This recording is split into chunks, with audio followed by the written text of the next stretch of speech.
Muy buenas tardes, bienvenidos. El COVID presenta en estos momentos su rostro más cruel y fatídico. No discrimina esta enfermedad a absolutamente nadie. Hace un año la recomendación era cuidar a nuestros adultos mayores. Hoy las víctimas son niños, jóvenes, adolescentes. Incluso contarles la historia también esta noche de una licenciada en enfermería, no más de 32 años, con embarazo gemelar, que murió a consecuencia de complicaciones del COVID. Varios tambores con acetona fueron encontrados en un depósito en la zona de San Lorenzo. Supuestamente quienes arrendaron este lugar dijeron que iban a fabricar alcohol en gel. Según la información se manejaba que se bajaban tambores que se trataría de acetona, un precursor químico presumiblemente para la elaboración de cocaína. Semanas después, justamente se sorprende legal. Los dueños manifestaban que se acercaron hasta este lugar, personas oriundas de Alto Paraná, decían que hoy iban a firmar el contrato de alquiler y bajaron los productos. Ese alcohol en que lo llevo ahí. Son precursores, tanto el acetato como calcio, cloruro de calcio. Y el Ministerio de Salud Pública recurrió a la Fiscalía para que investigue el uso inadecuado de la ivermectina, por sobre todo en un adolescente de 15 años de edad que hoy se debate entre la vida y la muerte en terapia intensiva del IPS. Madre dice que se comunicó con el doctor Víctor Villa y él por teléfono le indica esa cantidad de ivermectina para su niño. Era el tercer día en que estaba ingiriendo 13 pastillas diarias de ivermectina. Lo que sería una dosis aparentemente bastante elevada, ¿verdad? Arrancamos con esta noticia. A pesar de que tiene arresto domiciliario y supuestamente COVID positivo, un hombre arremetió con mucha violencia contra su esposa frente a sus hijos. La cámara del circuito cerrado de la casa permitió ver de qué manera actuó este sujeto, que incluso, repito, tiene arresto domiciliario y también los antecedentes señalan que es un funcionario del Estado.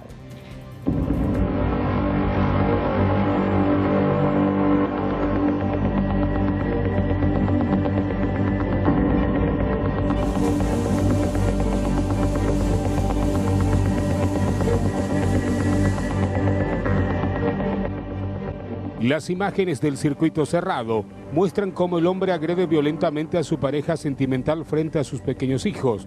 El agresor ya cuenta con prisión domiciliaria, no respeta la orden de restricción y sigue agrediendo a la madre de sus hijos. El imputado es el señor José Sabino Ledesma. Él ya se encuentra imputado por el hecho de violencia familiar, por los elementos que ya todos conocen, ¿verdad? Que es contundente de que sí existió una violencia física contra su esposa, en este caso la señora Liz. ¿Se pidió el arresto domiciliario? ¿Por qué motivo? Se pidió el arresto al juzgado porque la defensa presentó un reposo cuando él tenía que venir a realizar su descargo indagatorio porque estaba con COVID.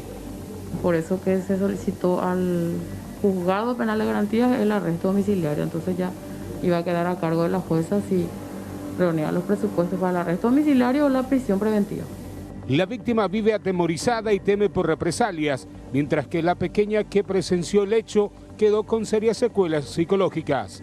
Ella no manifestó que es de largos años, pero se nota por la señora de que es una señora que sufre mucho y que sí está muy sometida, muy sometida. Yo no soy psicóloga, pero por eso lo he hecho al verle. Ya se puede. Por la experiencia que tiene usted. Por la experiencia que tenemos acá, medio que ya somos los medios psicólogos. Y uno ya se da cuenta por la persona. Y se le notó luego un poco no tan colaboradora. La juez Nilda Cáceres deberá analizar la situación.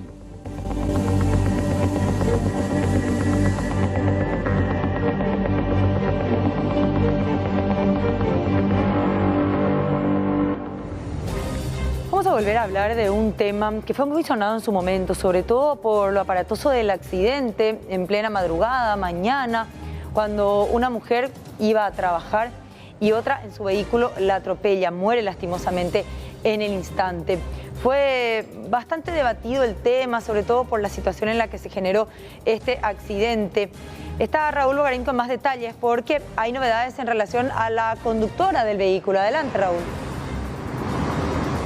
¿Qué tal? Buenas tardes, Mercedes, y a todo el equipo de 24 horas. En principio, Florencia Romero es la mujer quien iba conduciendo este vehículo y acabó con la vida de Natalia Godoy. Florencia fue derivada en principio hasta la penitenciaría de Pedro Juan Caballero, pero posteriormente se corroboró que ella estaba en la penitenciaría de Ciudad del Este. De allí fue derivada a la cárcel de Buen Pastor. El 31 de marzo, para ponernos en contexto, se hizo una revisión de medidas en ausencia del juez Alberto Rodríguez. Estaba en ese momento Nancy Duarte, el juez que llevaba la causa tenía problemas de enfermedad y es por eso que no se presentó.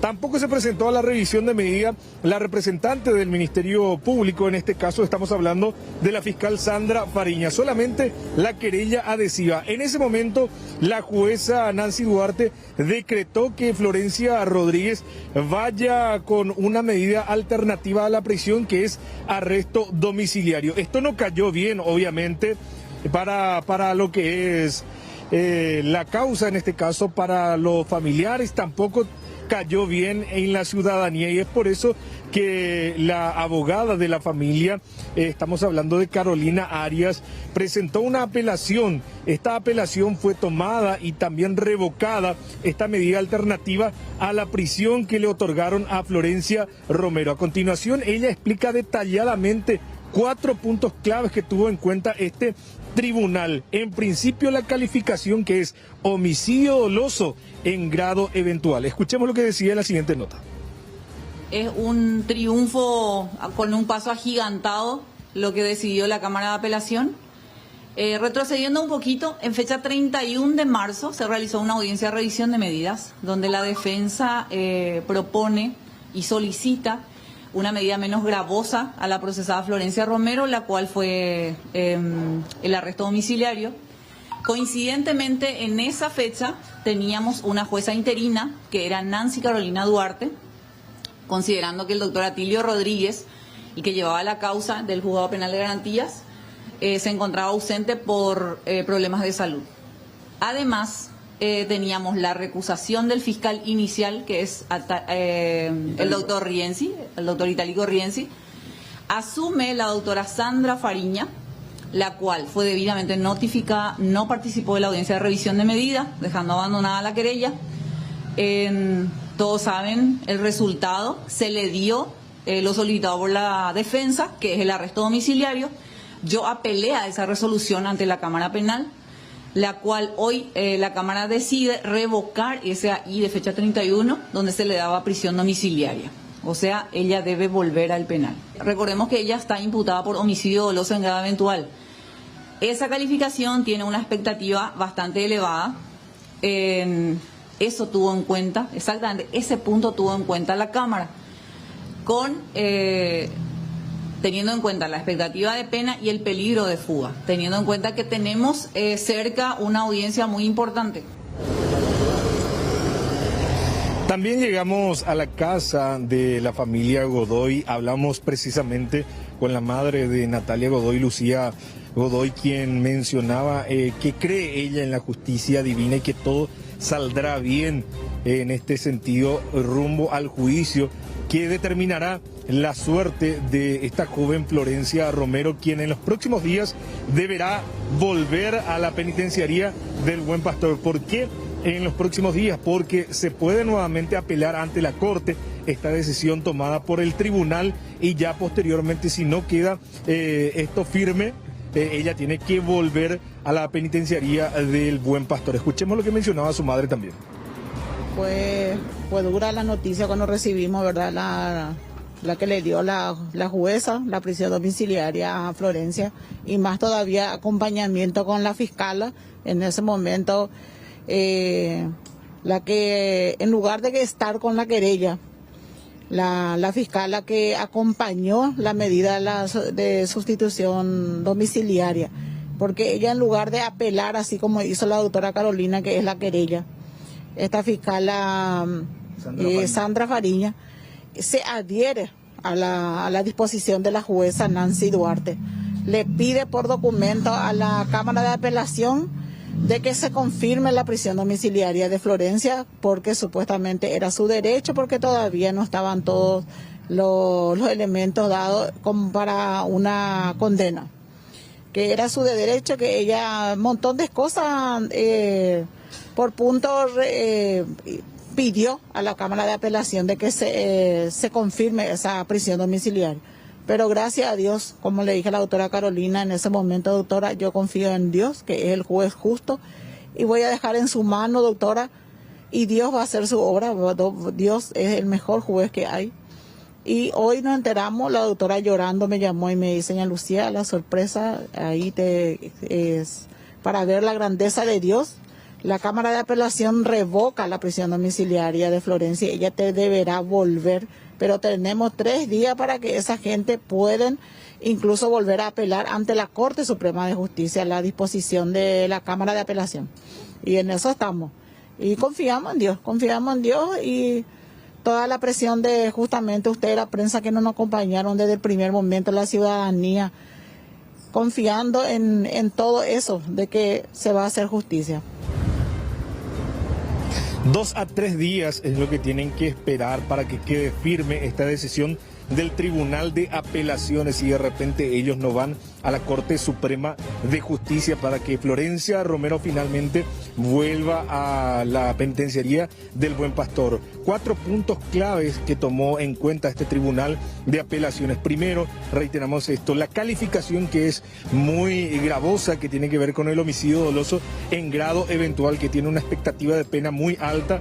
También el peligro existente de fuga, la obstrucción a la justicia y la falta de arraigo. Estos 4 puntos fundamentales fue lo que tomó en cuenta este tribunal para revocar la medida de prisión domiciliaria, compañeros. Muy bien, Raúl, muchas gracias por estos datos. Hasta luego. Hasta luego. Y mientras escuchábamos las novedades de esta historia, repasamos justamente las imágenes de lo que pasaba en el momento del accidente, porque a tener en cuenta que la joven víctima estaba sentada esperando bus en una parada, justamente embarazada, en el momento en el que fue atropellada, justamente porque la conductora subió a la vereda y se lleva por delante este puesto de espera de buses.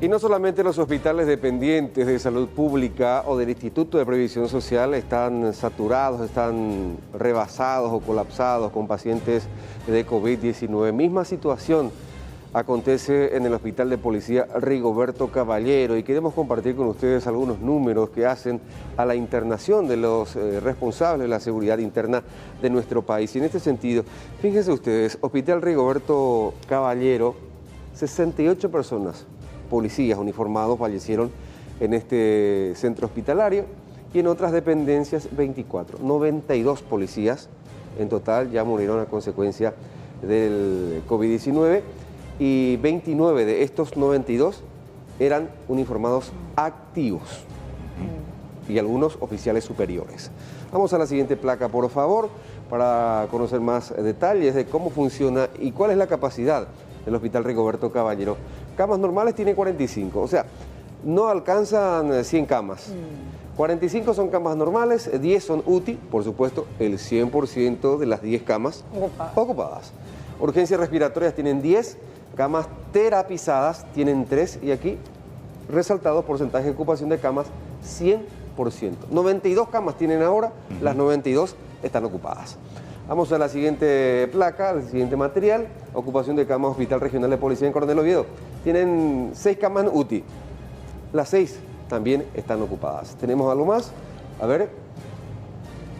Con esto completamos. ¿Qué decía el comisario Ricardo Escavenius, quien es el director del hospital Rigoberto Caballero, reiteraba esto, que las camas están totalmente colapsadas. Todas las camas del hospital Rigoberto Caballero, incluyase también el hospital de Coronel Oviedo. Y hacía un pedido muy especial el director del hospital de policía, que los integrantes de las fuerzas de seguridad, los policías, sean tenidos en cuenta por el Ministerio de Salud Pública para adelantar el proceso de vacunación de los uniformados. Estamos prácticamente colapsados, estamos al límite de toda nuestra posibilidad de asistencia a la familia policial. Y relacionado a la pregunta que me hizo en primer lugar, el número de fallecidos hasta ahora tenemos en total 92 personas efectivos policiales, de los cuales 68 han fallecido en el Hospital de Policía Rigoberto Caballero y 24 han fallecido en otros departamentos del país. Estamos preocupados por las fuerzas policiales y queremos que se va a hacer un acto de justicia si el Ministerio de Salud Pública tiene a bien adelantar un poco la vacunación a los efectivos policiales, porque son las fuerzas que están en las calles, que están en contacto con la gente, y hoy día ya no sabemos quién es el que está contaminando y quién no, ¿verdad? Y aparte, así como usted mencionó, los actos delictivos también siguen vigentes. Entonces es una exposición muy grande que tiene la Policía Nacional. Lógicamente nosotros no queremos interferir en la calendarización que hace el Ministerio de Salud Pública en lo que se refiere a la vacunación de la población en general, pero sería un acto de justicia que de alguna manera el Ministerio de Salud Pública nos dé esa oportunidad de poder proteger a nuestra gente. Y no solamente adelantar a los policías en el plan de vacunación sería un acto de justicia, sino también permitir acelerar el proceso del hisopado para todos los uniformados, porque esa es una de las denuncias que vienen haciendo también algunos de los uniformados, porque se le retrasa mucho, se dilata el proceso de la toma de muestras para con los policías, que no solamente están en contacto permanente con la gente común, con la gente de bien, sino también en sus distintos operativos están en contacto con gente del mundo delincuencial y, por supuesto, como todos nosotros, también están expuestos al virus del SARS-CoV-2 causante del COVID. Vamos a hablar de la situación en el interior porque realmente preocupa al extremo la situación por la que está atravesando el departamento de Caazapá en una cuestión epidemiológica, porque los casos se duplicaron y los servicios no dan abasto para cubrir la altísima demanda de pacientes. Aumentaron los casos positivos, la necesidad de terapia intensiva y la cantidad de fallecidos. En las últimas semanas, Caazapá duplicó los casos de COVID-19 y la situación epidemiológica preocupa a las autoridades sanitarias. Esta situación se da en prácticamente todas las ciudades del departamento y, de acuerdo a los datos, el mayor número de afectados son jóvenes que llegan en delicado estado. Actualmente tenemos 11 pacientes internados, de los cuales 10 ya están con resultado positivo para el COVID. Pediatría tenemos 1, cirugía tenemos 2 pacientes COVID positivos y bueno, y así nos va. Hoy hicieron algunos traslados, unos cambios, más camas, instalaron. Sí, de hecho que nosotros necesitamos clasificar los pacientes, entonces esto es muy dinámico, de acuerdo a la necesidad vamos mudando dentro del pabellón lo que se necesite, ¿verdad? ¿Qué se le pide a la gente, doctora? Y mira, más que nunca necesitamos que la gente guarde todas las recomendaciones que hasta ahora fueron establecidas, el distanciamiento principalmente, ¿verdad? Usar el tapabocas y la higiene de las manos. Estamos ante una situación realmente difícil, terrible, ¿verdad? Porque los casos se duplicaron en este momento en Caazapá. O sea, en 2 días duplicaron los casos positivos. Así mismo, estamos teniendo muchos casos positivos, están duplicados. Y también vemos que en San Juan Nepomuceno también vemos una gran cantidad, mucha cantidad de contagiados.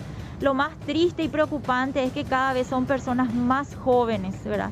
Están siendo afectadas. El hospital de Caazapá recibe varios pacientes con diferentes tipos de síntomas. Paraguay fuerte. Fuerte hoy. Vamos a ver, viene de vuelo. ¿Cuál es el Guayapocán de estudio?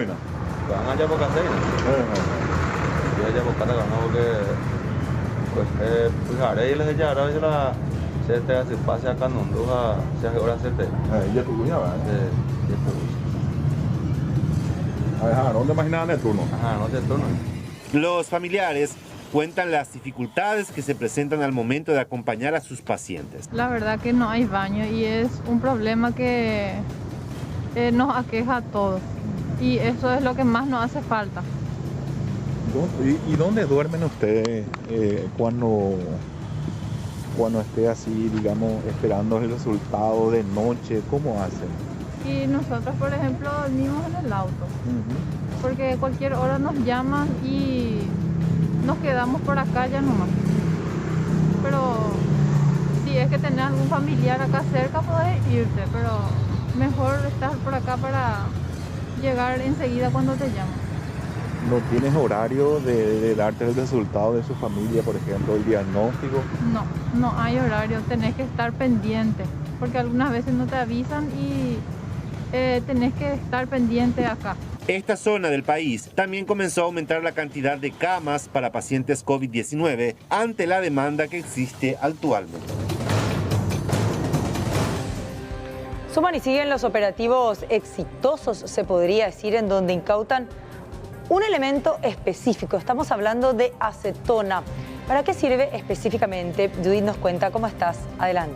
Buenas noches, Mercedes, Carlos de la audiencia. Estamos ante una importante incautación nuevamente de precursores químicos que, según los especialistas, son utilizados normalmente para la elaboración o refinamiento de droga, específicamente cocaína. Esta cantidad se encontró de esta vez en el barrio Barsequillo de la ciudad de San Lorenzo. El procedimiento se realizaba cerca de las 15 horas.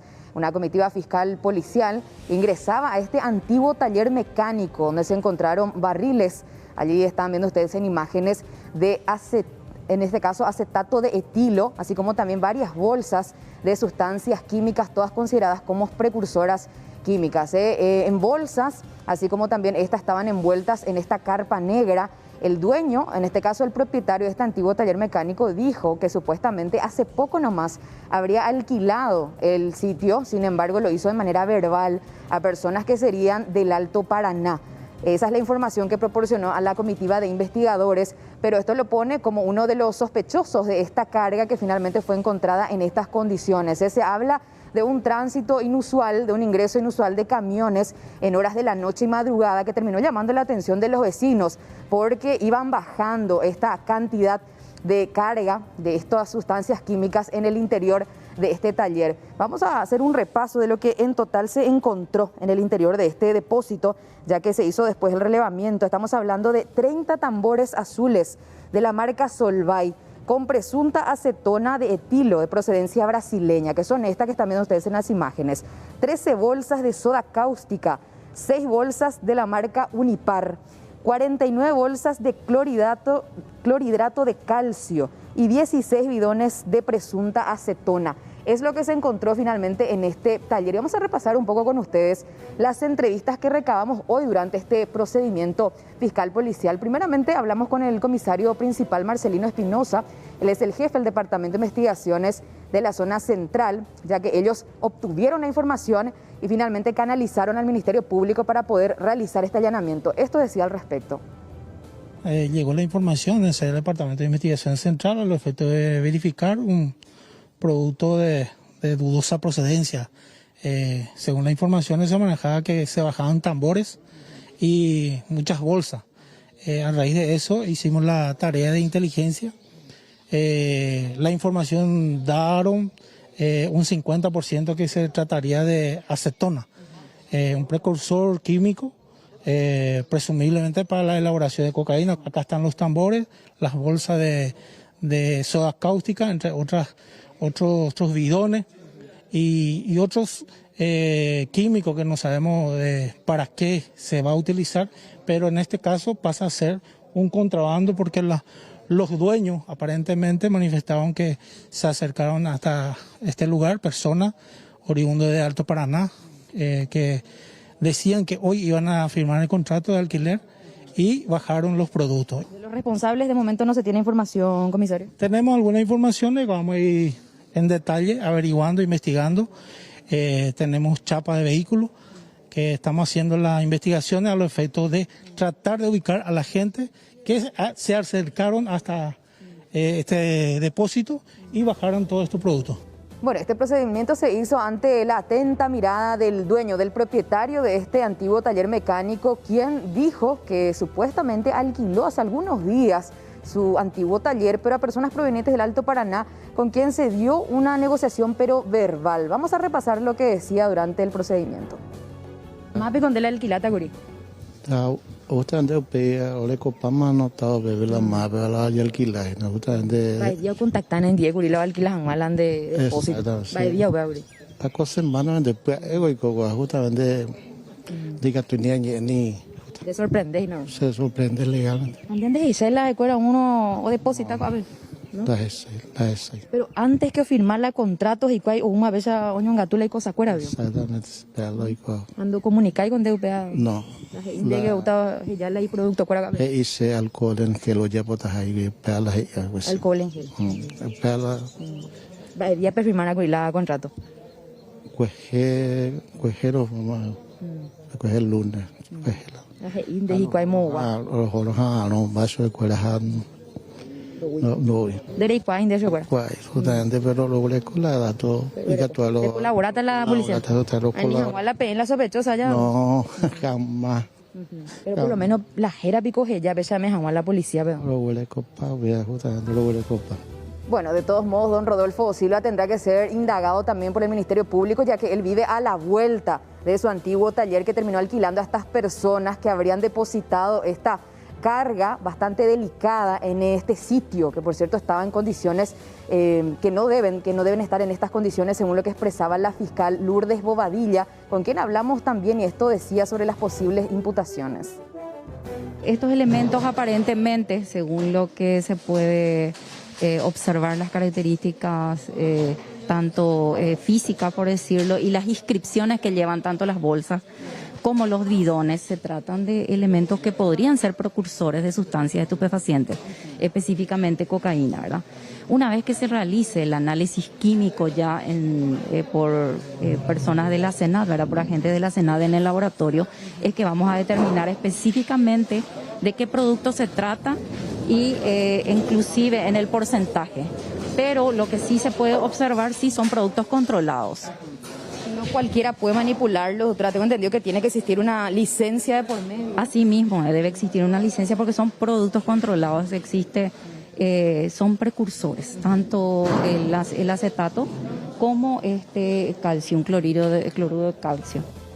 Bueno, y preste mucha atención a esto porque después de realizar la cobertura estuvimos indagando un poco más en lo que tiene que ver con las bolsas y las inscripciones que tenían. Si por ahí volvemos a las imágenes de las bolsas incautadas, principalmente las de cloruro de calcio, porque abajo dice importado por Proquitec S.A. Y Proquitec S.A. es una empresa que figura, su sede en la ciudad de Fernando de la Mora. Es una empresa paraguaya que se dedica a la química industrial, o sea que a importar estos tipos de sustancias químicas y proveerlas al mercado. Allí están viendo ustedes las bolsas, hay otras que se ven y se puede ver la inscripción de Proquitec S.A.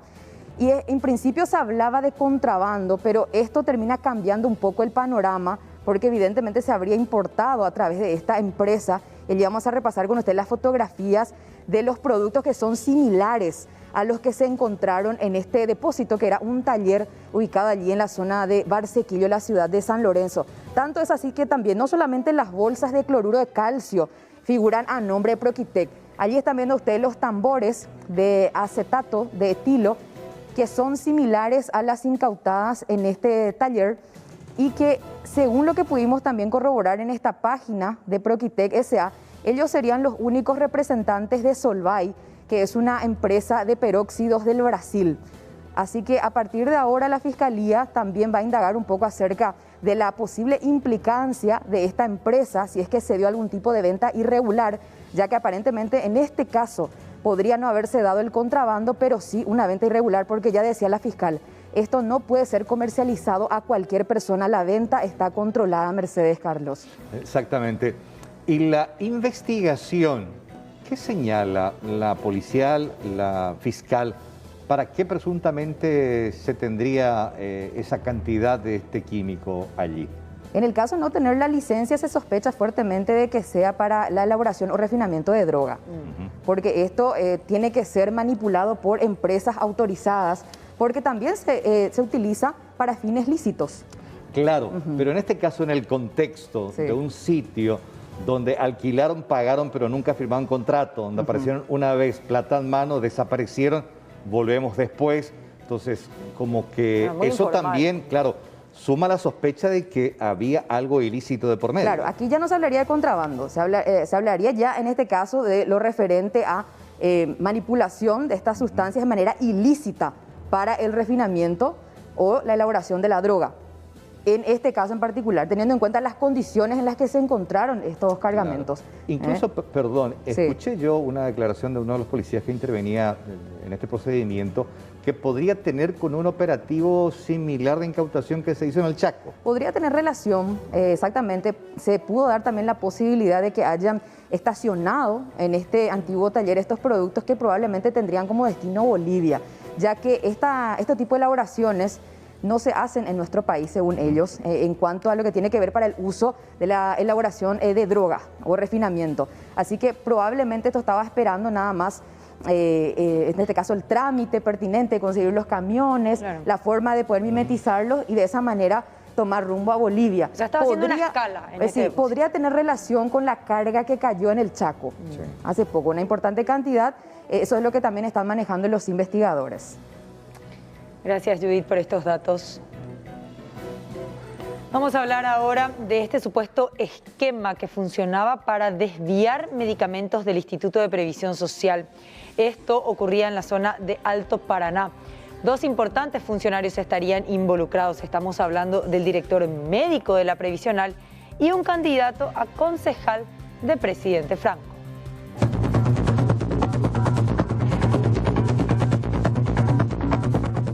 Los detalles de la investigación refieren de que supuestamente se descubrió un esquema perverso que operaba para acaparar las consultas y el retiro de medicamentos con el apoyo de funcionarios de admisiones, una funcionaria de farmacia y un candidato a concejal de Presidente Franco. Para poder realizar los trámites, utilizaban el usuario y contraseña del propio director médico del IPS de Ciudad del Este. La denuncia interna fue realizada el pasado 15 de marzo, pero los directivos recibieron la nota el viernes 16 de abril, es decir, un mes después. Presentaron una nota, yo tengo varios jefes de apoyo médico, bajo el cual está la tutela prácticamente lo que es farmacia, ¿verdad? Y le llegó la nota y realmente no sé si cayó en el olvido, alguna otra cosa, pero no había sido recepcionada de parte de mi jefe, ¿verdad? Creo que otras personas habían hecho llegar algo, pero no así de forma formal, ¿verdad? Como nosotros acostumbramos, y una vez que llegó esa nota, ya fue remitida e instalada para su posterior investigación. Tras ser descubierto el lamentable hecho, los involucrados fueron sumariados y apartados. Mientras continúan las investigaciones, el director médico también está ligado a las pesquisas para llegar a su grado de participación. Y bueno, y ese es un inconveniente que muchas veces el profesional, por cierta confianza a los compañeros, se le dan para poder facilitarle el trabajo a los pacientes y a los funcionarios mismos, pero lastimosamente después ya comienza a ser utilizado de otra manera irregular. Entonces eso es lo que vamos a seguir en la investigación. Mientras tanto, como les decía, ya fueron separados del cargo los funcionarios que están afectados. También la funcionaria que está en farmacia también vamos a estar separada en este momento y vamos a buscar después se tienen que seguir los conductos correspondientes de tal manera a poder dilucidar el caso, y de acuerdo a eso se toman las medidas disciplinarias como dice el reglamento de la institución. Se presume que los medicamentos de los asegurados eran utilizados para algunas campañas políticas. Se espera llegar a esclarecer el caso y castigar a los responsables. Y finalmente el Ministerio de Salud Pública y Bienestar Social, a través de su dirección jurídica, solicita nota mediante a la Fiscalía la investigación al Ministerio Público cosa que inclusive la Fiscalía ya lo había hecho de oficio, indagando primeramente a todos los integrantes del plantel médico. ¿De qué tema en específico estamos hablando? Del niño que tuvo que ser asistido primeramente en el hospital de Barrio Obrero para posteriormente ser derivado al IPS con consecuencias graves tras haber ingerido una alta dosis de ivermectina.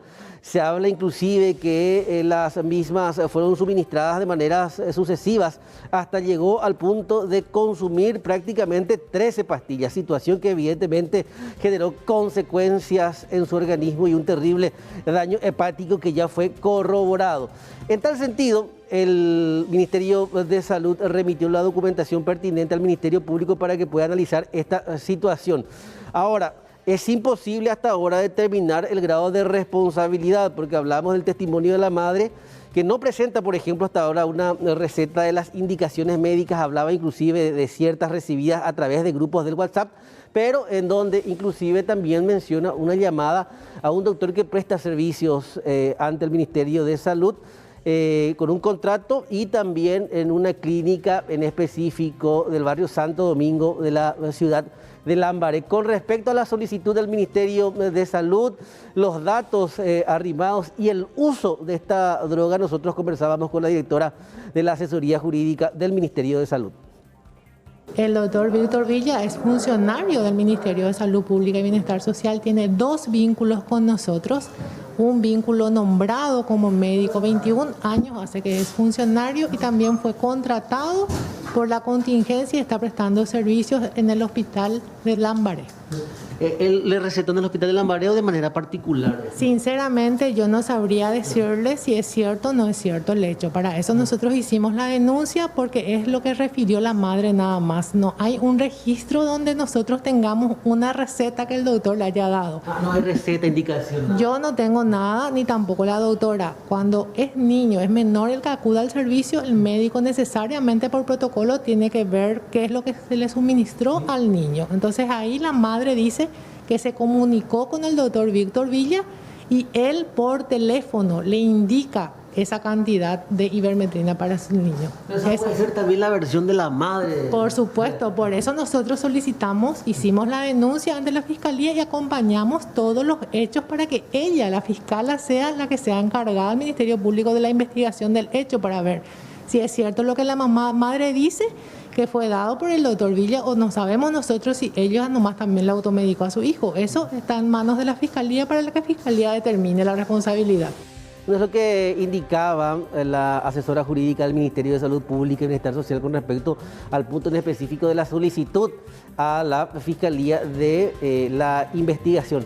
¿Para qué es lo que está haciendo el Ministerio Público? Si bien es prematuro hablar de responsabilidades, todo indica que hasta ahora la mayor recae sobre la madre de este joven de 15 años que, atención, todavía permanece internado en grave estado en el Instituto de Previsión Social. Se da una situación bastante particular. Primeramente, la mención de que supuestamente hubo un contacto telefónico al momento de dar la receta o la indicación. Pero un dato no menor es que este medicamento es de uso controlado y de venta bajo receta. También existiría una red o farmacias que están distribuyendo la pastilla de manera irregular y ahí también ya entran a tallar otras responsabilidades. Ese es un secreto a voces. Sí. Ivermectina se vende en la mayoría de las farmacias de forma libre. En realidad son muy pocas las que te piden exactamente la receta. O, como pasa con muchos otros medicamentos, se consigue. Pero hay que convenir también que en los casos, por ejemplo, de coronavirus positivo, COVID, hay médicos que recetan para el tratamiento. Indican. O sea, indican. Y hay una contradicción tremenda. Por un lado, médicos que te dicen que no sirve, que no hay que consumir. Pero por el otro lado, te están recetando. Claro, pero en ese caso te lo dan con un recetario, que es lo que te exigen las farmacias, aquellas que realmente se ajustan a los protocolos, porque hoy sin receta no se vende supuestamente ese medicamento, pero también a veces se sabe que en otras sí uno consigue una tableta sin indicación médica. Pero sí tenés razón, hay protocolos y protocolos con relación al COVID positivo. Por un lado, oficialmente Salud Pública dice que no está comprobado Que no su sirve para el eficacia tratamiento. para el tratamiento. Antiparasitario, pero uso veterinario inclusive. para otros casos sí, te receta y te indican la toma. Ahora, cuando escuchemos la nota con la fiscal que intervino en el caso, nos resulta bastante llamativo el hecho de la cantidad suministrada. En días sucesivos, posterior a esos días sucesivos, llegó uno que yo lo llamo el pico, en el cual consumió inclusive cerca de 13 pastillas. ¿Por qué ella tiene y accede a ese dato? Porque es el testimonio que la madre le brindó a los primeros quienes dieron asistencia al chico en el hospital de Barrio Obrero. Es decir, ya hablamos de una falla hepática, un tremendo daño hepático que está siendo corroborado. Hablamos de las consecuencias del COVID, las que produce esta enfermedad. Y también, evidentemente, ya el daño colateral de la enfermedad con el consumo excesivo de esta droga en específico. Con respecto a la investigación abierta, es prematuro hablar de imputaciones. Aparentemente un médico que estaba atendiendo al chico le había recetado ivermectina en grandes cantidades, ¿verdad? Aparentemente primero 6 pastillas diarias por 8 días y en el día 13 que ingresó al servicio de salud era el tercer día en que estaba ingiriendo 13 pastillas diarias de ivermectina. Lo que sería una dosis aparentemente bastante elevada, ¿verdad? Sobre todo tratándose de un adolescente.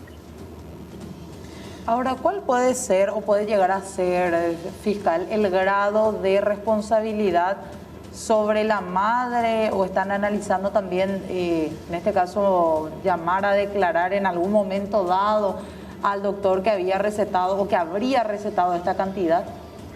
Sí, estamos queriendo, ¿verdad?, avanzar con cautela en la investigación, por eso primeramente, para entender bien cómo se desarrollaron los hechos, preferí conversar en primer lugar con las médicas que atendieron al chico. Una vez que tenga la ficha clínica, la ficha médica que me tienen que estar remitiendo, vamos a ir viendo cómo avanzar. Bueno, vamos a ver dónde termina esta investigación de la Fiscalía acerca de este uso aparentemente inadecuado de la famosa ivermectina. Ahora vamos al informe del Ministerio de Salud Pública y realmente los números asustan. Fíjense, 6.500 muestras fueron procesadas, 2.603 positivos. Qué muchos positivos nuevamente. Récord de fallecidos, lastimosamente, desgraciadamente, 86 fallecimientos el día de hoy. El total de fallecidos, 5.470. Tenemos 2.931 internados, de los cuales 521 se encuentran en terapia intensiva. Se registraron hoy 1.951 recuperados y con los positivos de hoy, total de confirmados 255.046 desde la llegada del COVID aquí a Paraguay. Seguimos con más datos acerca del COVID. A ver, la franja etaria, gente joven, de 20 a 39, 5 personas fallecidas. De 40 a 59 también gente joven, 18 personas. Y de 60 y más años, 63 fallecidos. ¿De dónde proceden? Por sexo, 44 varones, 42 mujeres. ¿De dónde proceden los fallecidos? Prácticamente todo el país, todos los departamentos. San Pedro, Cordillera, Guairá, Caguazú, Caazapá, Itapúa, Paraguarí, Alto Paraná, Central, Amambay, Canindeyú, Presidente Ayes, Boquerón, Alto Paraguay y Asunción. Todos los departamentos. Repetimos los números, 86 víctimas fatales, víctimas del COVID-19, 2.603 positivos el día de hoy, 521 personas en terapia intensiva, 2.931 personas internadas en los distintos hospitales públicos y privados. Bueno, con estos datos que duelen, que lastiman, nos vamos a la pausa, a la vuelta. Por supuesto, tenemos más noticias aquí en 24 horas.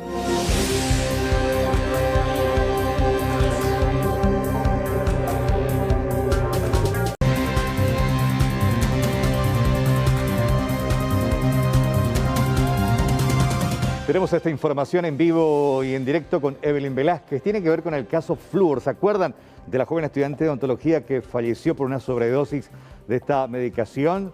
justamente recetada por una odontóloga. ¿Qué pasa en esta causa judicial? Evelyn, ¿cómo te va? Buenas noches, bienvenida.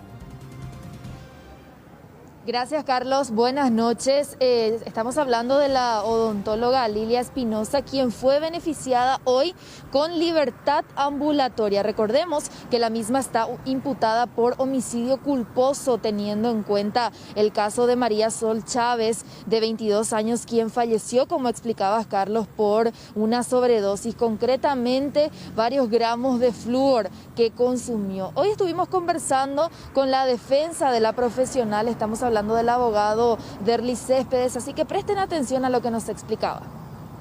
El viernes último llegó el informe del Botica Magistral al Ministerio Público, en donde se indica el profesional interviniente, en este caso, y una química farmacéutica, quien fue quien atendió a la paciente, y Botica Magistral también remitió una copia a la Fiscalía de la receta utilizada, que es la del doctor Carlos Ramón Villalba. Luego, la receta del doctor Villalba tiene un término en arriba, en donde dice RP.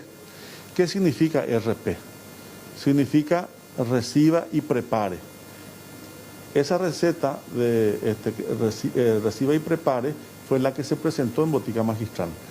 La de la doctora Lilia, que no estaba destinada a Botica Magistral, no tenía ese término RP. ¿Por qué? Porque en ningún momento estaba destinado a este tipo de establecimientos que hacen estos preparados farmacéuticos, sino que estaba destinado a farmacia.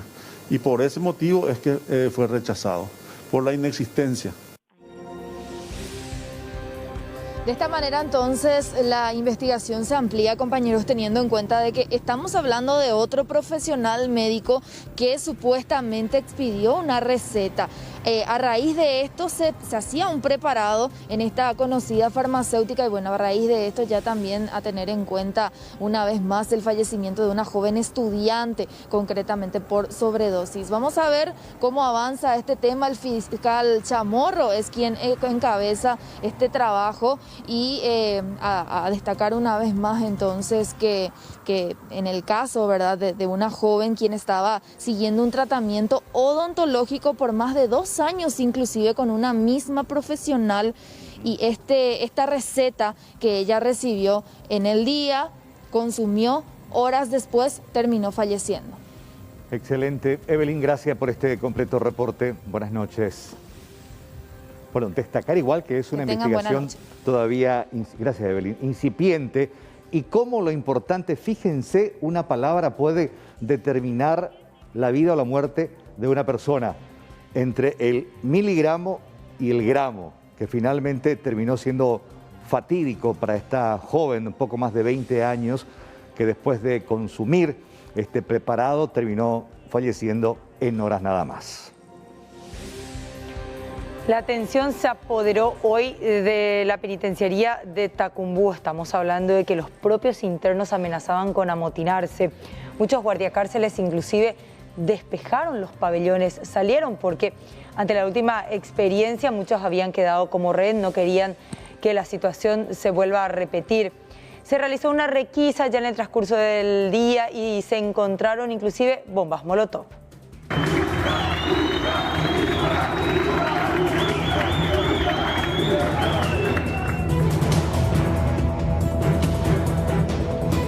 Esta es la nota que confirma que los agentes penitenciarios tuvieron que abandonar algunos sectores de la penitenciaría de Tacumbú debido al peligro que representa, y también confirma el ambiente de tensión que se tiene y que no están dadas las condiciones para custodiar a las personas privadas de libertad.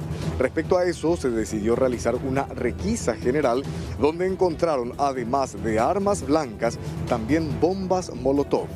La información que se generó y que fue de hecho proveída por los propios agentes penitenciarios de Tacumbú era en relación a un posible hecho de disturbio por parte de los internos a raíz del cierre epidemiológico que eso supone, la suspensión de las visitas íntimas y sociales. Existieron datos concretos que confirmaban la seriedad de esa información.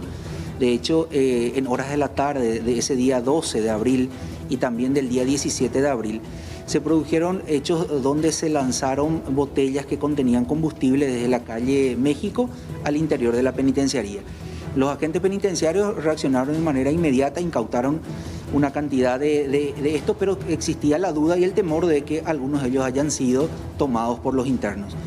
Eso motivó una serie de conversaciones, de hecho sí había un ambiente bastante tenso, que fue de hecho muy bien manejado por los agentes penitenciarios, por el jefe de seguridad, la dirección, y que tuvo como su desenlace la requisa que se realizó hoy en varios, diría casi la totalidad de los pabellones de la penitenciaría, en donde se confirmó que efectivamente se incautaron botellas de vidrio que contenían aparentemente una sustancia semejante a la nafta, ¿verdad? O algo de que sea incendiario. Eso conjuntamente con una cantidad bastante importante de elementos cortopunzantes, lanzas, etc. La bomba, o sea, todo apunta que estas eran bombas molotov. Efectivamente, el temor que tenían de que efectivamente algunas de esas botellas, que si bien fueron rescatadas por los agentes penitenciarios que contenían combustible, algunas de ellas evidentemente fueron tomadas por los internos, y eso es lo que permitió, digamos, sirvió de insumo para la fabricación de estas bombas molotov. Desde el Ministerio de Justicia explicaron además que sobre el pedido realizado por las personas privadas de libertad de habilitar nuevamente las visitas, podrían haber novedades al final de esta semana. Los internos deberán someterse necesariamente al test de COVID-19, al hisopado, que será gestionado por el Ministerio de Salud para de esa forma poder reducir los riesgos.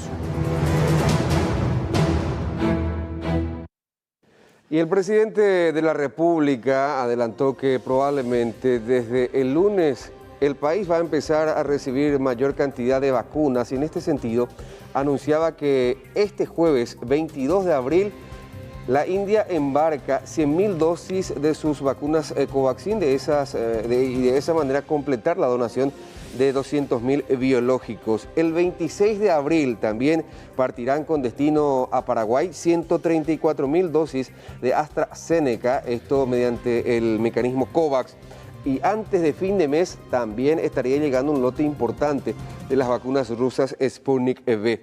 Dentro de 20 días llegaría un lote de 500.000 dosis aproximadamente de las vacunas Covaxin, atendiendo que Paraguay firmó contrato, ya está finiquitado el contrato con el laboratorio Bharat Biotech de la India, que produce justamente las vacunas Covaxin. En este sentido, el acuerdo es para la provisión de 2 millones de vacunas. Se estima que en mayo empezarán a llegar lotes importantes también de vacunas, por ejemplo las 400.000 de Moderna, que fueron donadas por Qatar, y no se descarta que en el quinto mes del año, a finales del mes de mayo, llegue otra partida importante también de las vacunas Modernas, pero compradas ya vía Qatar, intermediación de Qatar. Paraguay también, decía el presidente de la República, no tiene inconvenientes en negociar directamente con el gobierno chino para acceder a algunas de sus vacunas, pero sin condicionamiento alguno, decía entre otras cosas Mario Abdo Benítez. De todas maneras, la cooperación de India, tenemos la información que sale el jueves 22, otras 100.000 vacunas, seguramente estaría llegando por todo el proceso de la logística que requiere para llegar hasta Paraguay a los primeros días de la semana que viene. Tenemos la relativa confirmación, hasta que las vacunas no estén en el avión, nosotros no queremos confirmar, ¿verdad? Pero ese es el compromiso que tenemos sobre la cooperación de las siguientes 100.000 vacunas India. Esperamos tener la semana que viene, y también esperamos recibir la semana que viene otra importante cantidad, si no es al comienzo, al final de la semana que viene, de otros proveedores que ya hemos adquirido y abonado. Yo hasta ahí quiero decir, el mecanismo COVAX también tiene un compromiso de entregar, ustedes ya saben que ya lo hemos dicho para fines de abril. Yo tengo que decirles que me siento optimista en las cantidades que vamos a ir recibiendo. De hecho, ustedes saben que iniciamos el proceso de vacunación en marzo. En abril fue significativamente más importante el proceso de vacunación, y yo creo que en mayo va a ser inclusive aún más, ¿verdad? Entonces, y bueno, y de manera progresiva, yo creo que para fin de año y hasta inclusive para mediados de año Paraguay va a tener un buen volumen de vacuna y vamos a tener un gran proceso ya de vacunación. Nosotros no tenemos problemas de comprar de donde sea. Ahora no vamos a aceptar ningún tipo de chantaje para compras de vacunas, ¿verdad? Pero pedimos y estamos abiertos a tener tratos directos con las fábricas en China, pero sin ningún tipo de condicionamiento con respecto a nuestras relaciones diplomáticas. No, Taiwán nunca condicionó.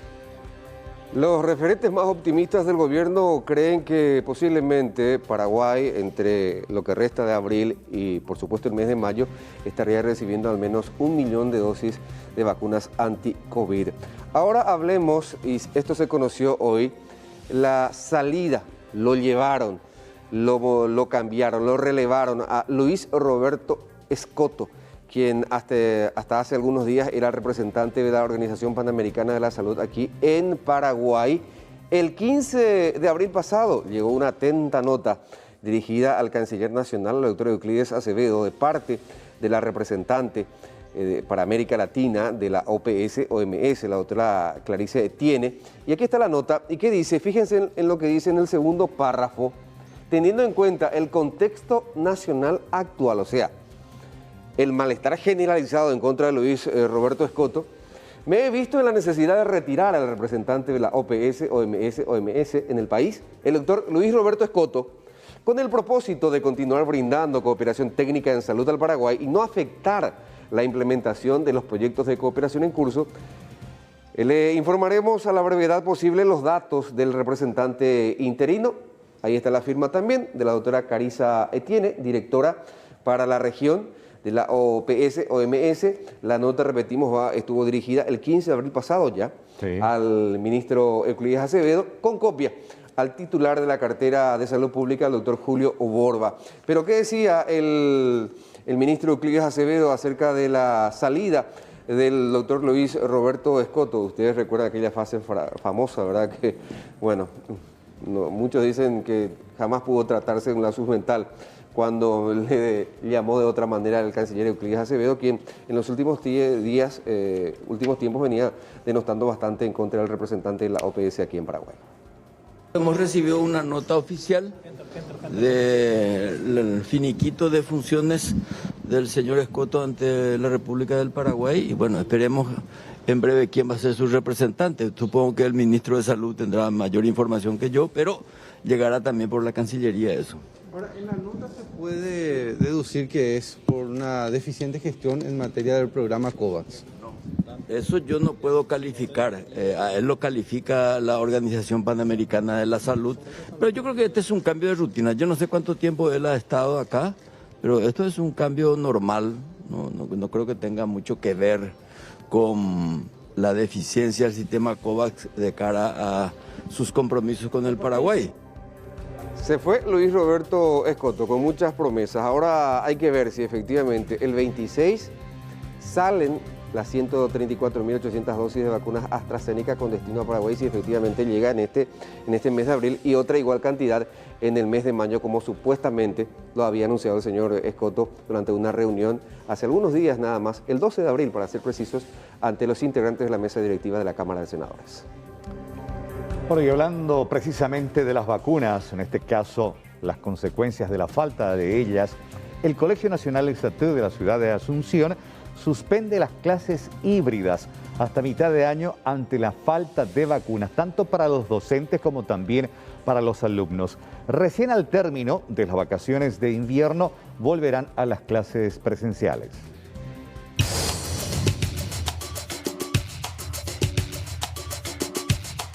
Actualmente las clases presenciales se encuentran suspendidas por el Ministerio de Educación y Ciencias hasta el próximo 29 de abril. Sin embargo, el Colegio Nacional Exatú de Asunción ha resuelto ampliar este periodo de clases exclusivamente virtuales hasta que culmine el primer semestre del año. Esto debido a la delicada situación que atraviesa el país ante la segunda ola de contagios del COVID-19. Sí, con el equipo de gestión de riesgo institucional se tomó esa decisión, justamente por el contagio y por la sugerencia del Ministerio de Salud también, que había mucho contagio, además todavía no hay vacunas.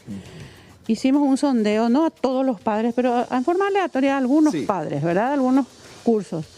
Y prácticamente el 99% dijeron que quieren de manera virtual debido al contagio y la cantidad de gente que están falleciendo por eso. Y también teníamos chicos cuyos padres, cuyos familiares estaban con esa enfermedad. Entonces ellos mismos pidieron ir a la virtualidad.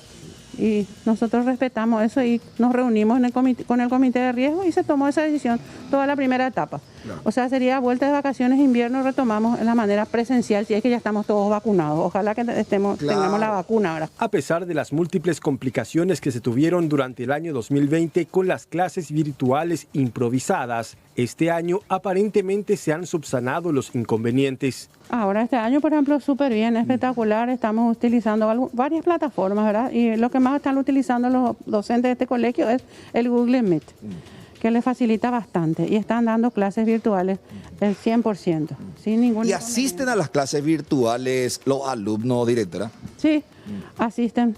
Realmente la gran mayoría. Tenemos más o menos 20 chicos de los 1000 y algo, ¿verdad? Que no les cuesta mucho. ¿Por qué? Porque ellos alegan que están trabajando, ¿verdad? Y que en su horario laboral no puede asistir en las clases virtuales, porque nosotros hacemos de manera directa, no hay grabación, nada de manera directa.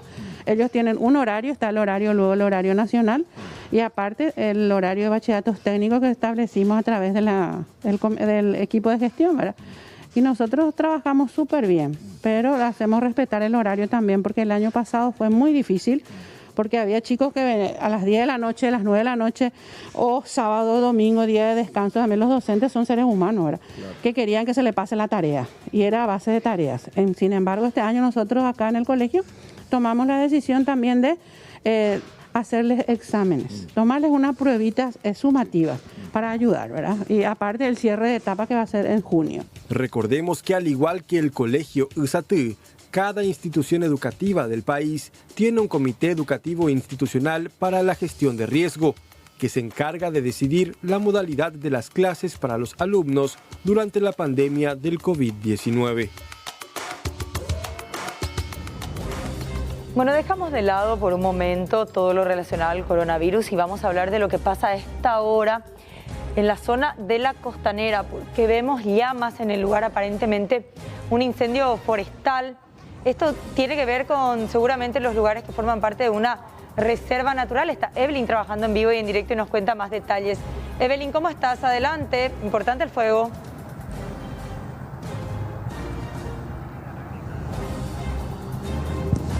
Evelyn, ¿nos escuchás? Bueno, mientras retomamos la comunicación con ella, explicamos lo que pasa en la zona de la Costanera. Estamos hablando de lo que simbolizan a los humedales allí de la bahía, en donde a esta hora se puede ver una intensa humareda ya a kilómetros de distancia. Y si nos acercamos un poco más, vemos este fuego que directamente emana de los pastizales. No se encuentra todo muy seco en esa zona debido a las últimas lluvias registradas, pero aparentemente, como ya pasó en situaciones anteriores, con la intervención del ser humano allí en zonas en donde están apostadas varias personas que trabajan principalmente en el reciclaje, empieza el fuego en diferentes puntos de la Costanera. Ya pudimos ver a bomberos voluntarios que están haciendo lo suyo allí. Un grupo importante de ellos se acercó, los bomberos están tratando de apagar las llamas. Evelyn nos va a contar ahora sí, probamos con más suerte. Evelyn, ¿nos escuchás? Ahora sí, Mercedes, les escucho perfectamente y ya como están explicando, a estas horas de la noche se encuentran trabajando arduamente bomberos voluntarios de la compañía de Santísima Trinidad y también de Sajonia. Hablamos de la segunda y tercera compañía. Me encuentro aquí con el bombero voluntario Liduvino Escurra para que nos explique un poco cómo continúa el trabajo. Y podemos hablar concretamente de quema de pastizal. Esta es una zona de estero, podemos decir, entre el agua ya prácticamente. Así mismo, este se seca más o menos cerca de lo que es el río ya. Y pensamos que algunos pescadores por el tema mosquitos prenden o algo así y va recorriendo rápido por ese lado. Y ahora mismo están trabajando 6 personales, ahora van a entrar 2 voluntarios más para relevar, para ir sofocando. Estamos trabajando con lo que es pantalla por sofocación. Claro, no se utiliza en este caso agua ni otro elemento, ¿verdad? Sí. Solamente con los golpes. Se podía utilizar agua si tenemos mochila forestal y todas esas cosas, pero con la pantalla sí bien se puede ya solucionar. Y ir apagando por sofocación. Ya.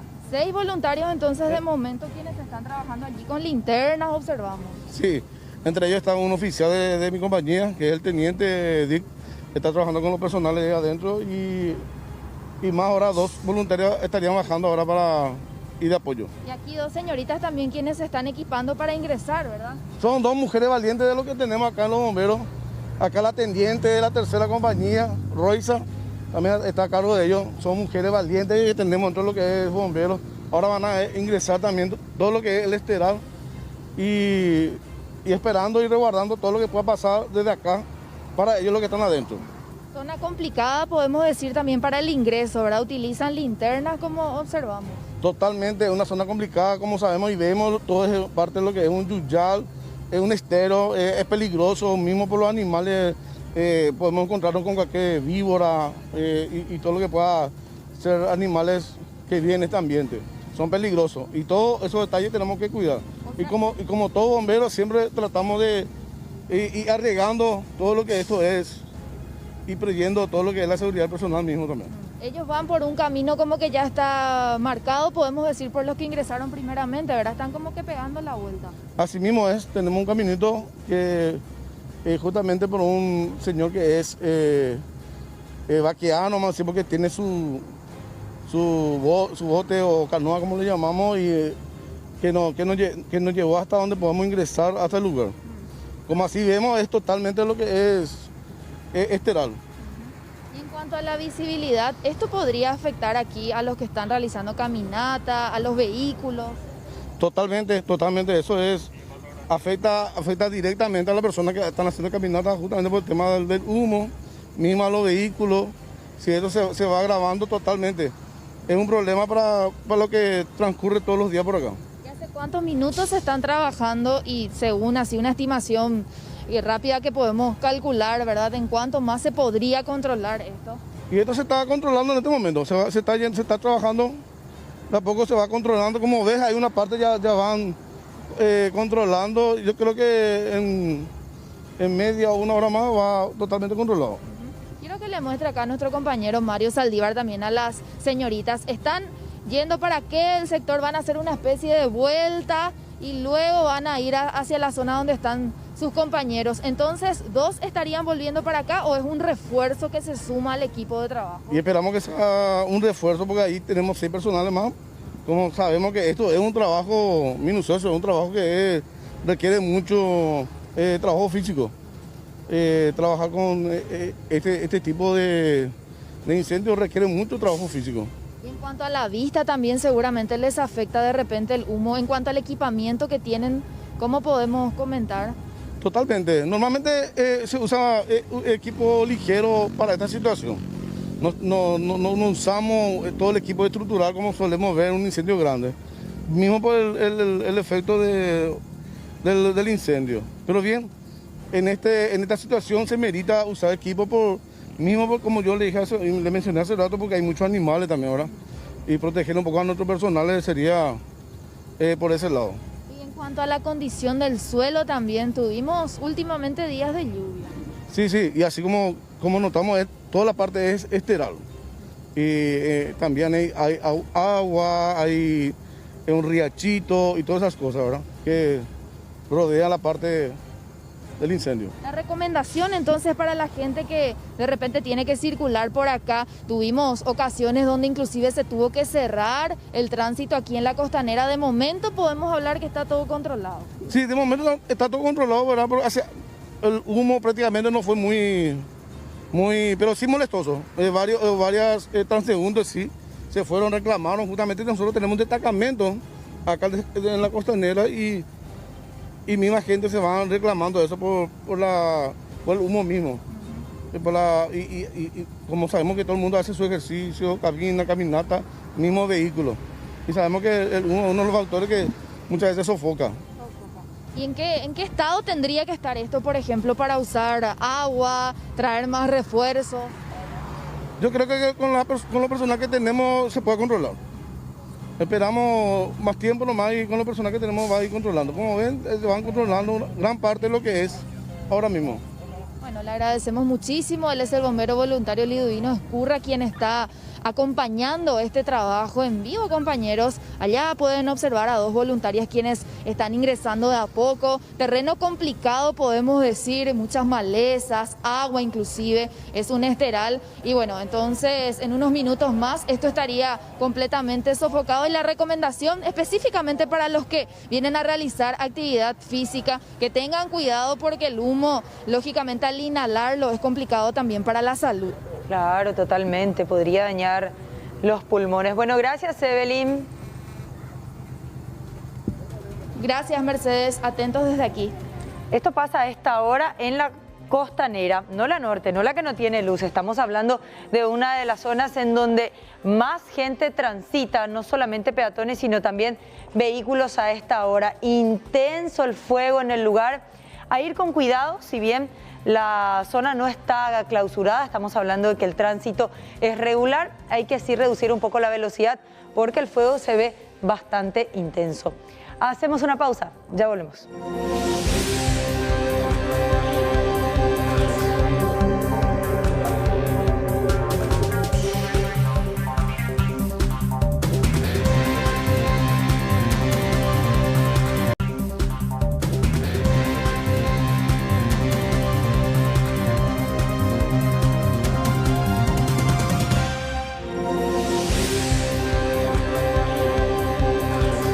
¿Qué tal? ¿Cómo está? Muy buenas noches para todos. Una jornada intensa, cargada de informaciones a la cual sumamos ya nuestro bloque de economía. Vamos a hablar de lo que tiene que ver ahora con estas primeras ferias de ganado que se han dado en esta época de pandemia, en modo COVID, como diría alguien por allí. La situación es la siguiente, fueron muy positivos cada uno de estos remates que se han llevado a cabo en este primer trimestre del año 2021 y para ello justamente vamos a compartir las placas para poder hablar de esta actividad ganadera año 2021. Lo que les decía, primeras exposiciones de ganado que han arrojado resultados muy positivos. Atención, una de ellas solamente dejó un volumen de negocios de 870 millones de guaraníes. Una de estas subastas en medio de la crisis del COVID ha culminado con el 100% de los ejemplares vendidos. Estamos hablando, por lo bajo, de 362 cabezas de ganado, de realmente alta genética, que ayuda bastante también al posicionamiento de Paraguay en este sentido. Vamos a hablar también de los ovinos, ¿les parece? Porque se ha desarrollado también en este primer trimestre la primera Expo Nacional de Ovejas, lo que arrojó buenos resultados también. Se remataron 46 animales, lo que ha generado una cantidad de 170 millones de guaraníes en valor de negocios. Muy, pero muy positiva esta primera información con la cual vamos a arrancar nuestro bloque. Ahora, ustedes saben que desde el SNT, del Grupo Albavisión, aquí en Paraguay, estamos apuntando muy fuertemente al apoyo de aquellos trabajadores que están realmente apegados a la ley. Le decimos no al contrabando, no a la falsificación. ¿Y saben qué? Tengo que contarles algo.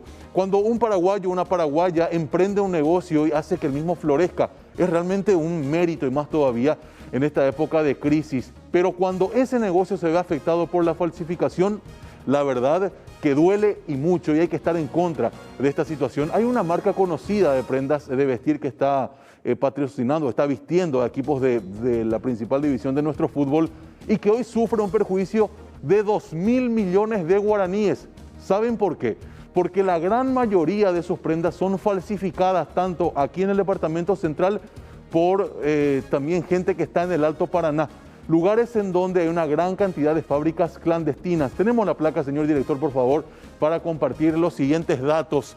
A ver, hay un perjuicio aproximado de 2.000 millones de guaraníes, como le decían. Esta cantidad de plata para los dueños de esta empresa hoy en día, y ponemos solamente de ejemplo, representa el 20% de la producción total. Las fábricas clandestinas, como les decía, están en el departamento central y en Alto Paraná. Directamente, esta cantidad de prendas falsificadas que tienen más salida incluso que las originales, perjudican por lo bajo a 300 empleados de forma directa, que luego también tienen sus familias detrás. Es decir, esto se multiplica mucho más arriba y tenemos justamente la otra placa para seguir hablando de esta misma situación y vamos a apuntar al precio. A ver, si yo quiero una casaca de fútbol que es patrocinada o que es confeccionada por esta marca, que no vamos a mencionar evidentemente, tengo que pagar entre 250.000 y 300.000 guaraníes. Esa plata va al fisco, nos vuelve otra vez en salud, nos retorna también en educación y en seguridad. Pero lo complicado está acá. Cuando vos te vas a los falsificadores y le decís, quiero la casaca de este club o quiero el chorcito, la media, te dicen, por 50.000, 80.000 guaraníes ya te vendemos. Esa plata evidentemente se mueve en el mercado negro. ¿Qué es lo que falsifican además de las casacas? Tapabocas, shorts, medias, pelotas y otros productos que tienen justamente el aval de esa marca. Sin embargo, aquí está el secreto. La calidad es notoriamente inferior a un producto original, así es que es muy importante el hecho de decirle no al contrabando, no a la falsificación, sí a aquellas empresas que trabajan en blanco, porque allí nuestro dinero nos va a retornar de vuelta en algún servicio público que necesitamos. Ahora vamos a cambiar de tema y para cerrar el bloque de economía, vamos a hablar de una inversión bastante importante para nuestro país, una compra directa, porque el gigante hidroviario de Brasil ha adquirido las operaciones de una empresa de logística instalada en Paraguay. El valor es de $90 millones. Esta operación incluye además la concesión de un conocido puerto en la ciudad de Concepción, que será gestionado con la participación de una importante firma privada instalada hace años. Esto pasa en la hidrovía Paraguay-Paraná. La operación tiene el objetivo de fortalecer operaciones en la hidrovía de estos ríos y la compañía extranjera cuenta con una capacidad de transporte anual de 17 millones de toneladas de carga diversa, como materias primas, agrícolas, minerales, fertilizantes y celulosa. También esta compra suma a la oferta de servicios de la empresa brasileña 7 remolcadores y 84 barcazas para el transporte de minerales y también de granos. De esta forma, señora, señor, vamos cerrando el bloque de economía. Por la atención prestada, muchísimas gracias. Será hasta mañana. Carlos tiene más informaciones para ustedes. Marcelo, gracias. Vamos con esta noticia, porque en el hospital de Mariano Roque Alonso, que cuenta con 10 camas de internación y 2 de terapias, lamentablemente hoy ya no dan abasto ante la gran cantidad de pacientes que acuden con cuadros graves de COVID. En un día, como ejemplo nada más de 150 llegaron y fueron atendidos ahí en los pasillos. Incluso esto ocurría ayer lunes, que falleció una licenciada en enfermería, tenía apenas 32 años y estaba embarazada de gemelos.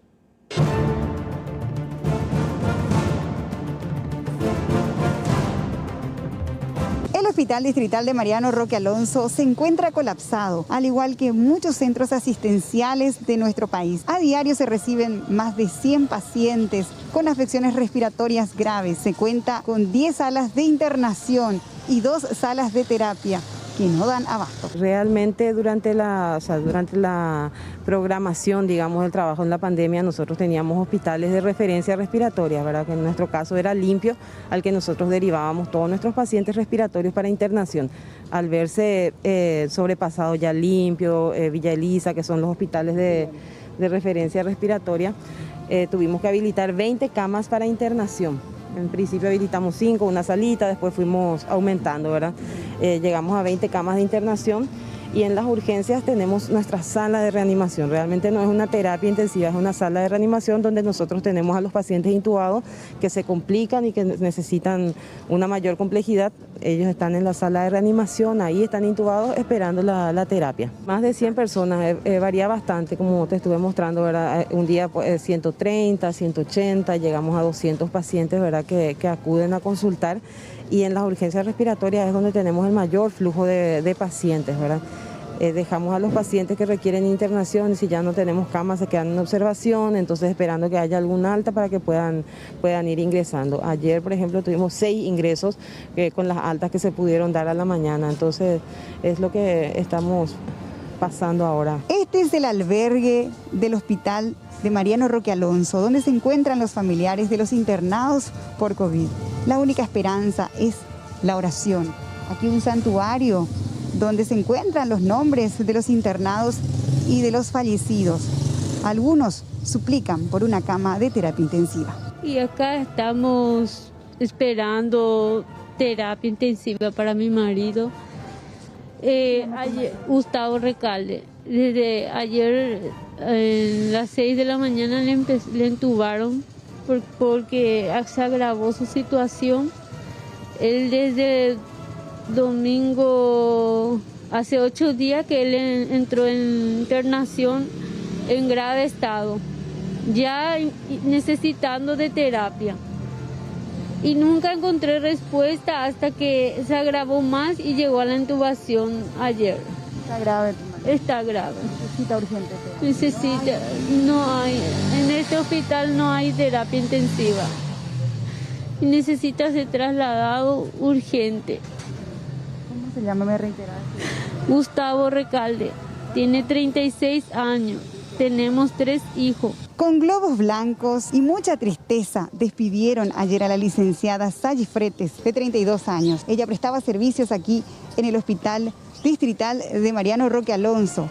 Con ella se perdieron 2 vidas, sus gemelitos. Lastimosamente hoy nos toca lamentar el fallecimiento de una compañera más. La licenciada Sayi Fretes estaba en vacunación aquí en el hospital. Ella vino a consultar en la urgencia con un cuadro de dificultad respiratoria, fue internada aquí y bueno, lastimosamente se complicó y falleció ayer. Le trasladamos al Hospital Nacional de Itagua el 9 de abril y no hubo mejoría tampoco allá, ¿verdad? Se tuvo que intubar y luego lastimosamente estuvo 10 días en terapia allá. ¿Estaba embarazada, doctora, de gemelar? Estaba embarazada sí, tenía un embarazo gemelar. Que también se complicó obviamente durante su estadía allá en la terapia, o sea, durante toda su enfermedad, ¿verdad? Y bueno, como decía antes, lastimosamente seguimos con la inconsciencia, seguimos sin cuidarnos, ¿verdad? Es un llamado a la ciudadanía, a todos los funcionarios, personales, a la ciudadanía en general, ¿verdad? De evitar las aglomeraciones, de usar tapabocas, lavarnos las manos, eso es algo de lo que no tenemos que cansarnos.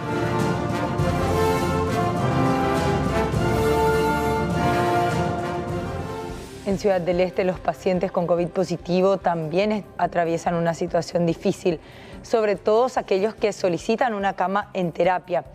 En Ciudad del Este, reitero, este caso involucra a un joven hombre, estamos hablando de 37 años, que está internado en otro hospital, pero él solicita que sea trasladado al Instituto de Previsión Social, porque allí es donde paga su seguro y allí es donde puede soportar su familia los gastos que conlleva esta enfermedad. De otra manera, su deuda se va a ir incrementando.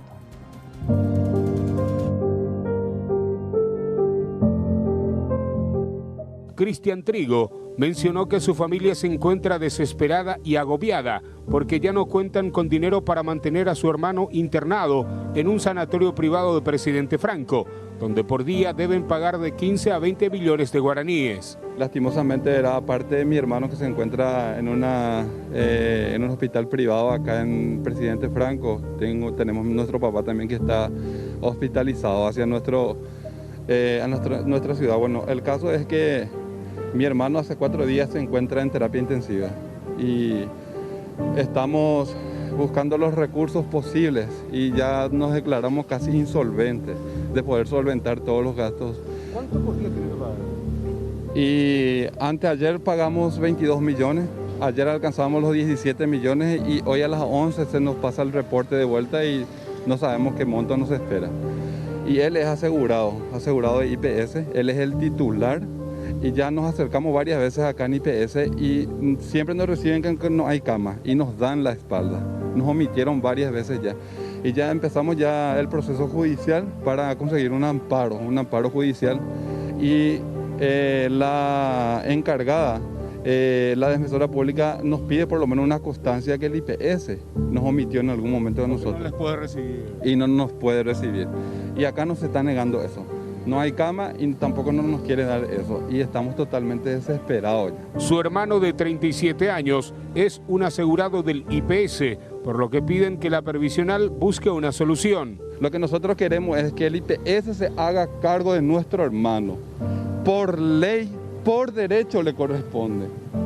Y la vida no tiene precio. Nosotros vamos a gastar hasta lo que no tenemos, pero ¿qué va a pasar el día de mañana si nos dicen a nosotros?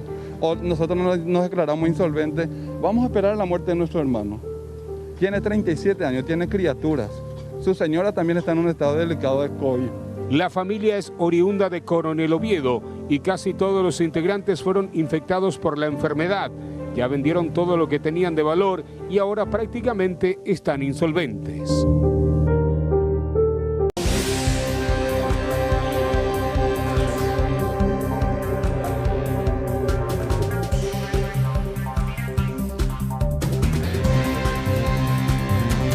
Bueno, lamentablemente comentarles sobre este hecho de violencia ocurrido en el departamento de Itapúa, donde son víctimas trabajadores, en este caso pertenecientes a una empresa yerbatera que en forma muy violenta, disparos de por medio, fueron atacados por delincuentes y ustedes pueden ver ahí justamente cómo intenta repeler o por lo menos cubrirse el rostro ante los disparos y el ingreso de estos delincuentes que finalmente se alzaron con un millonario botín. Se habla en principio de unos 20 millones de guaraníes.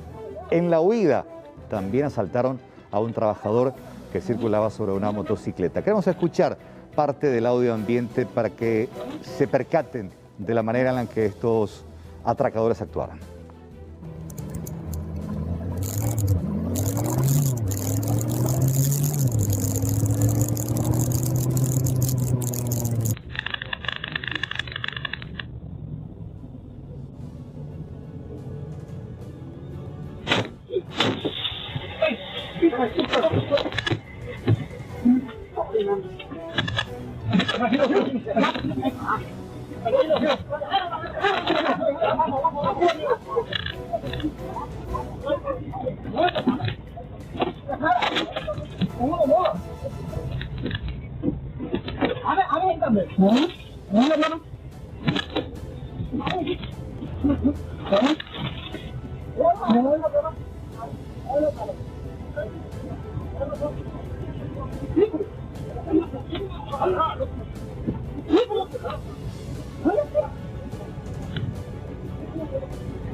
Bueno, se percatan la violencia extrema que usaron estos delincuentes con un desprecio total hacia la vida. Por fortuna nadie murió, pero sí extrema violencia.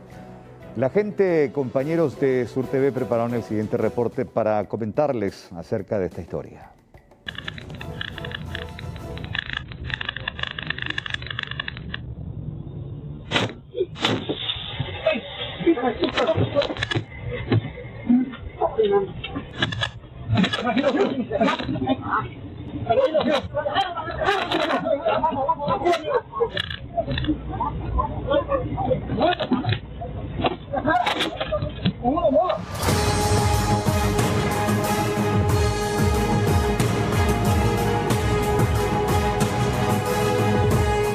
Repartidores de mercaderías nuevamente fueron blancos de delincuentes. Esta vez 4 personas a balazos interceptaron un camión y luego de reducir a sus víctimas se alzaron con más de 20 millones de guaraníes. El hecho ocurrió en el distrito de Itapuapotú.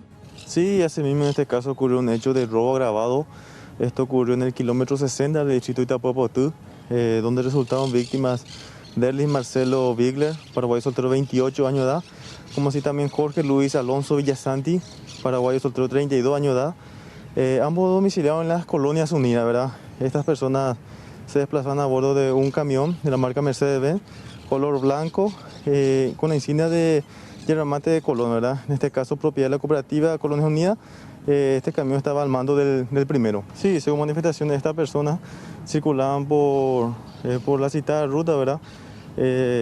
Asiento, en este caso, repartiendo mercadería por la zona, momento que fue interceptado por 2 motocicletas, en este caso con 4 ocupantes, uno de ellos efectuó disparo por la rueda delantera del camión, el cual intimó al conductor, deteniendo la marcha y aprovechando los supuestos autores para reducir a los ocupantes y apoderarse la suma de 20 millones de guaraníes, aproximadamente recaudación del día. Y hasta el momento con así también un aparato celular propiedad de las víctimas. Sí, la primera hipótesis se manejan, en este caso serían 4 personas, 3 de género masculino, 1 presumiblemente femenino, ya que no se sabe bien porque utilizaban casco protector en el momento. Bueno, ya se está investigando el hecho, ¿verdad? Sí, se alertó al personal de las comisarías aledañas, así también personal de investigaciones, acudiendo al lugar personal de criminalística de la Policía Nacional. Los malvivientes asaltaron a otro trabajador que circulaba por la zona a bordo de su motocicleta. No obstante, se aclara que 2 de los supuestos autores a bordo de una motocicleta en su huida, siendo las 14:30 aproximadamente, interceptaron a otro motociclista, el cual con arma de fuego en mano le despojaron de en este caso su motocicleta, como así también su aparato celular. Bueno, entonces varios atracos hicieron esto en la tarde de hoy. Sí, así mismo, primeramente hicieron el robo de este camión, o sea, en este caso repartidor.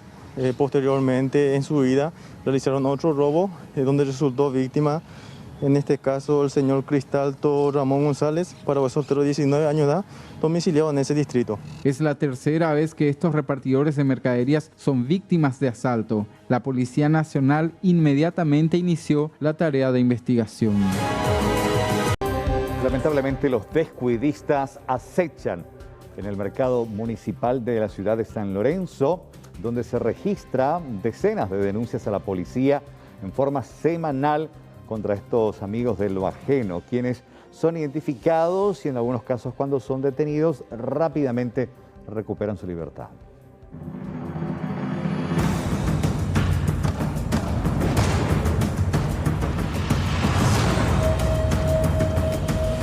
Al menos 30 denuncias por semana son realizadas en la comisaría de San Lorenzo por trabajadores del mercado municipal en contra de los indeseados descuidistas, quienes constantemente son captados en videos haciendo de las suyas. El último de los casos tuvo como víctima a doña Gloria Servián, dueña de un local de juegos de azar. En las imágenes de circuito cerrado de su establecimiento, se puede ver el momento en que una joven descuidista ingresa a hurtar el celular de la víctima, mientras ésta se dirige por unos segundos hacia el fondo. La verdad que, ¿cómo te voy a decir? Me quedé sorprendida, porque yo esperé que sea, qué sé yo, un muchacho, así malviviente, pero nunca esperé que era una chica, una nena, aparentemente es.